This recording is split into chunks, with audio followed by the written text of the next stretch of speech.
एक बार फिर से बिहार शर्मसार हो गया है। एक तरफ हमारी सरकार नारी सुरक्षा और नारी सशक्तिकरण की बात करती है और फिर ऐसी घटनाएं घटती हैं जो सरकार को सवालों के घेरे में डाल देती है।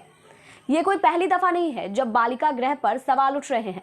इससे पहले भी बालिका गृह में यौन शोषण की घटना को लेकर बिहार शर्मसार हो चुका है, लेकिन शर्म अब भी नहीं है। मुजफ्फरपुर बालिका गृह कांड को लेकर बिहार सुर्खियों में आया था, तब काफी बड़े नाम इसमें शामिल हुए थे। अब एक बार फिर से यौन शोषण का मामला बालिका गृह कांड से ही सामने आया है। नमस्कार, मैं अदिति सिन्हा और आप देख रहे हैं न्यूक्लियस मीडिया।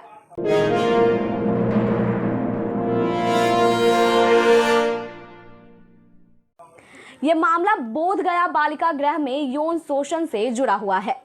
नवादा की एक किशोरी ने आरोप लगाया है कि उसके साथ बोधगया के बालिका गृह में यौन शोषण किया गया है।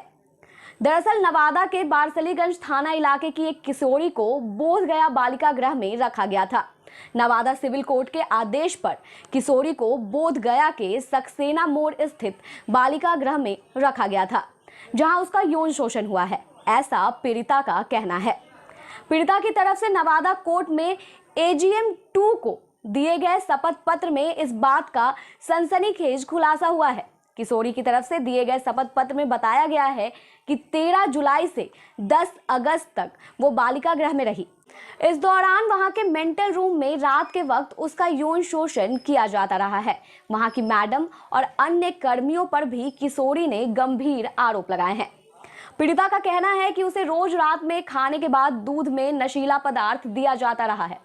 इसके बाद वह बेहोश हो जाती थी। सुबह होश में आने पर उसके शरीर में दर्द रहता था और कपड़े भी अस्त व्यस्त रहते थे।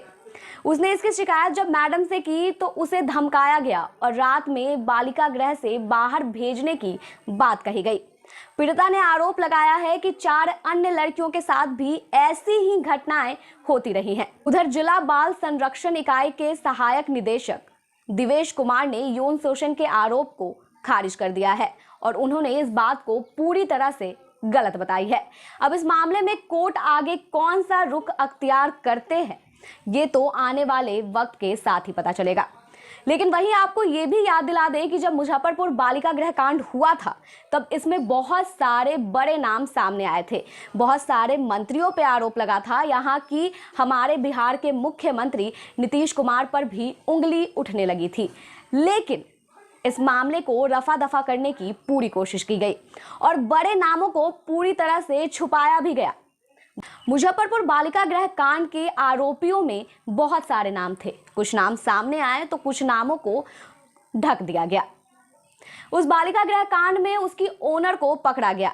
जब ओनर को पकड़ा गया तो ओनर ने कहा कि मैं जब मुंह खोलूंगी तो बहुत बड़े बड़े नाम सामने आएंगे और मैं सबके नाम लूंगी।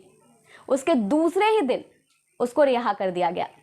आज भी ये सवाल बिहार की जनता में, बिहार की औरतों में, बिहार की बालिकाओं में बरकरार है कि आखिर क्यों उसे दूसरे दिन ही रिहा कर दिया गया। सरकार किस बात से डर गई थी कि सरकार के नाम उसमें आ जाएंगे और फिर से वही कांड अपने आप को दोहरा रहा है। सरकार एक बार फिर से इसके ऊपर पॉलिश लगाने की कोशिश करेगी और फिर से इस मामले को रफा दफा करने की कोशिश करेगी।